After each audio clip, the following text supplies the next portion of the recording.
I always thought people were so cute when they have the little cheeks and they're like rosy, but mine are pretty plain. If I was gonna change one feature about my face, I would say that I would want fuller lips. I'm definitely a person that looks tired when I'm tired, and when people say that, I immediately am like, oh man.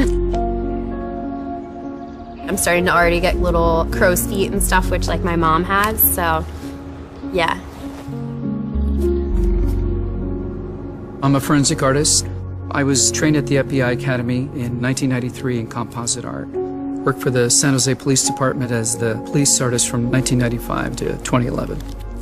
We didn't really know what we were doing, so that was nerve-wracking for everyone. I showed up to a place I'd never been and walked into this big warehouse, and at the very end there was a guy with his back to me with a drafting board. I had a curtain separating me so that I don't see him. We'll begin. First of all, tell me about your hair. Brown, long, I guess a little bit past my shoulders.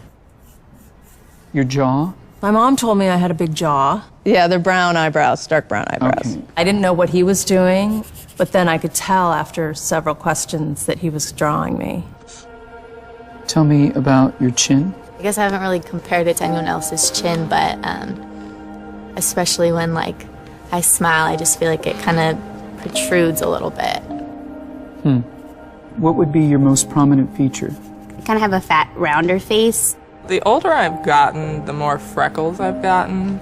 You sort of realize, oh man, now I have to talk about myself and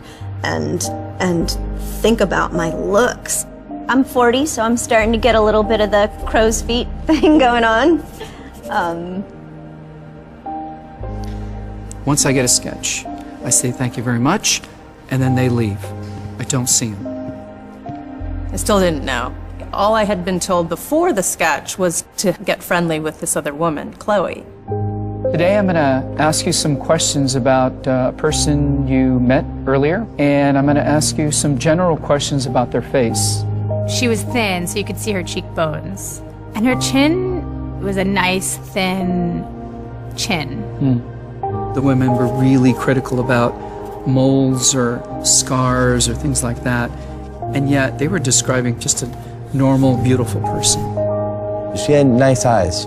They lit up when she spoke and were very expressive. The length of the nose, what is that like? Short. Short. Yeah, cute nose. Her face was fairly thin. She had blue eyes, very nice blue eyes. Okay.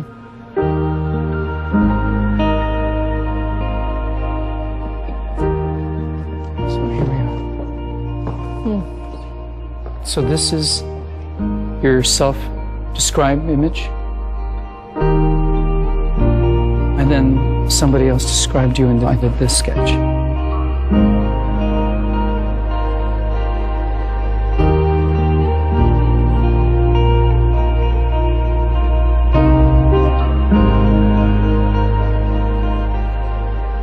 I have this whole thing about having dark circles and crow's feet around my eyes, and that was not part of the sketch at all that the stranger did. The stranger's was a little more like gentle.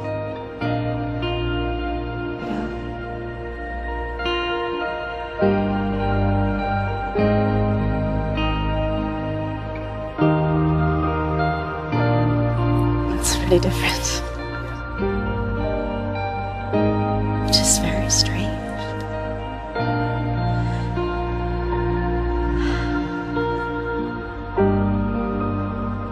She looks closed off and fatter. She just looks kind of shut down.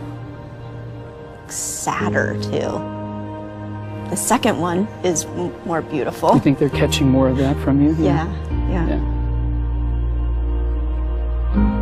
She looks more open and friendly and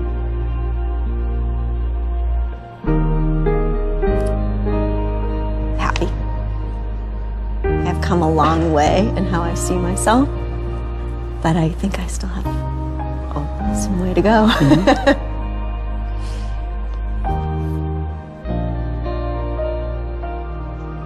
So that's, yeah, that's...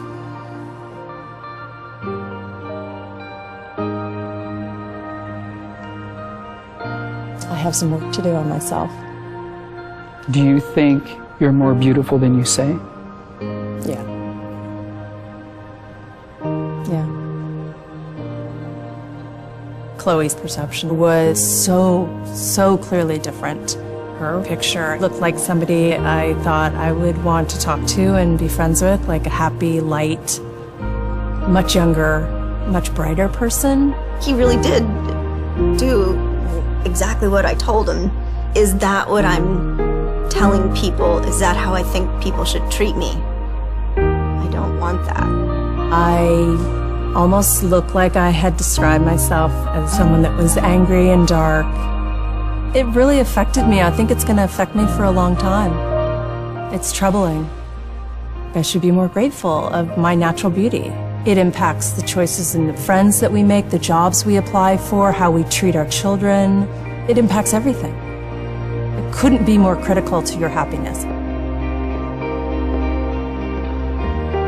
Our self-perceptions are generally kind of harsh and unbecoming when really that's not how the world sees us. We spend a lot of time as women analyzing and trying to fix the things that aren't quite right, and we should spend more time appreciating the things that we do like.